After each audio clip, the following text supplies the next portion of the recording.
أسرار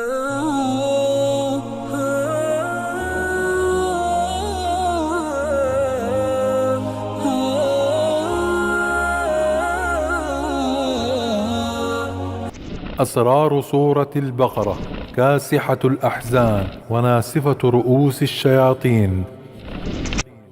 أتعجب ممن يطرق أبواب الرقاة ولا يطرق باب سورة البقرة. سورة البقرة 49 صفحة، في كل صفحة 15 سطرا، متوسط السطر 30 حرفا، والحسنة ب10 أمثالها. لذلك فإن قارئ سورة البقرة رصيده هائل من الحسنات. سورة البقرة بإذن الله ستجعل لك من كل هم فرجا، ومن كل ضيق مخرجا، ومن كل بلاء عافية، ولكن أكثر الناس لا يعلمون. قراءة سورة البقرة بانتظام تحقق الأحلام، وهي من أعظم الأشياء التي تجلب للعبد الخيرات. ستصرع سورة البقرة كل الأرواح الخبيثة، وستطرد كل الأوهام، وستسحق جبال الأحزان التي تعيش في نفوس البائسين. قال رسول الله صلى الله عليه وسلم: سورة البقرة أخذها بركة وتركها حسرة، ولا تستطيعها البطلة. إن هذا الحديث بحد ذاته كنز عظيم.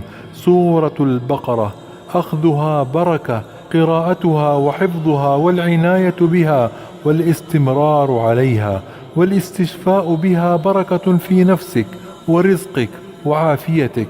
سورة البقرة تركها حسرة، تركها يعني الإعراض عنها وعدم اليقين بها، وحسرة يعني غبن، مغبون من ترك التداوي بها، وهي الشافية والعافية.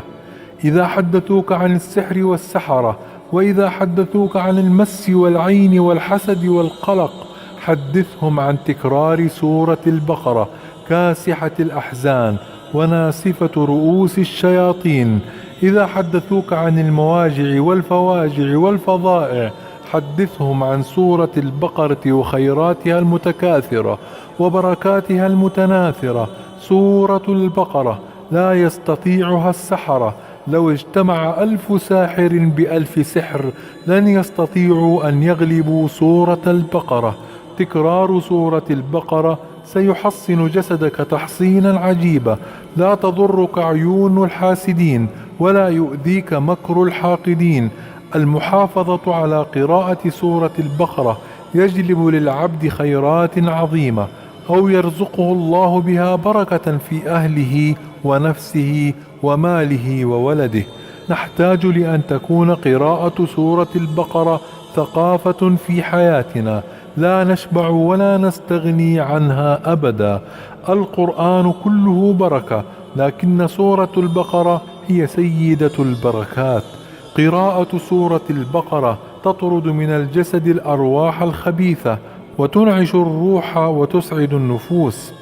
بمجرد أن تحدث نفسك بقراءة سورة البقرة ستأتيك التثبيطات من الشيطان، ولكن إن عزمت واستعنت وبدأت أتتك المعونة من الله عز وجل. اجعل في حياتك جلسة علاجية من وقت لآخر، كأن تقرأ سورة البقرة يوميا لمدة أسبوع.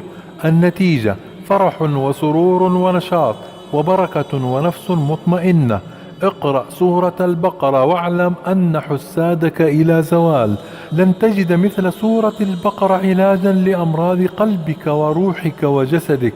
لن تجد لك معينا على قضاء حوائجك مثل قراءة سورة البقرة.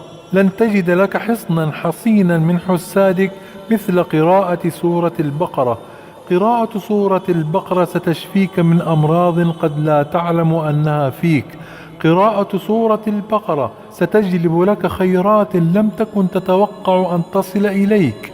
قراءة سورة البقرة تأخذ من وقتك 50 دقيقة، لكنها ترفعك آلاف الدرجات وتجلب لك ما كان مستحيلا. المداومة على قراءة سورة البقرة من أعظم الأسباب التي تجلب للعبد السكون في نفسه والنوم الهانئ وتحطيم جدار الاكتئاب وتدمير الكوابيس. ما المشكلة في أن تقرأ سورة البقرة وتنوي بها جلب الخيرات من زواج ومال وذرية ورزق؟ ألم يقل رسول الله صلى الله عليه وسلم عنها: أخذها بركة؟ تكرار سورة البقرة يجعل القلب مسرور بلا سبب.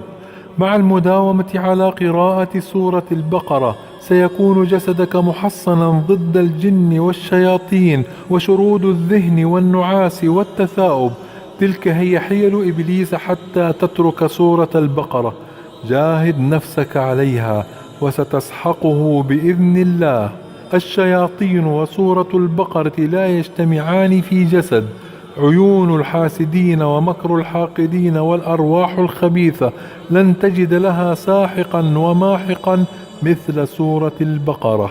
سورة البقرة ذخيرة لا بد أن تكون في حوزتك، وترك المداومة على قراءتها هو كأن تترك سلاحك في مواجهة أعدائك، وكأن تطرد البركة من حياتك. الشخص المداوم على قراءة سورة البقرة هو أطيب الناس عيشا وأشرحهم صدرا.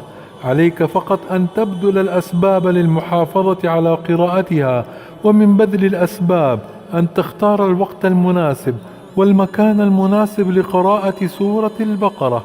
وأعظم ما يعين على قراءة سورة البقرة اختيار مكان هادئ عند قراءتها.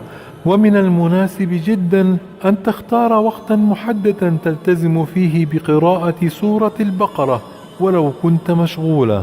قسم قراءتها على أوقات الصلوات الخمس مثلا. اعزم، انعزل، استعن بالله وافتح المصحف.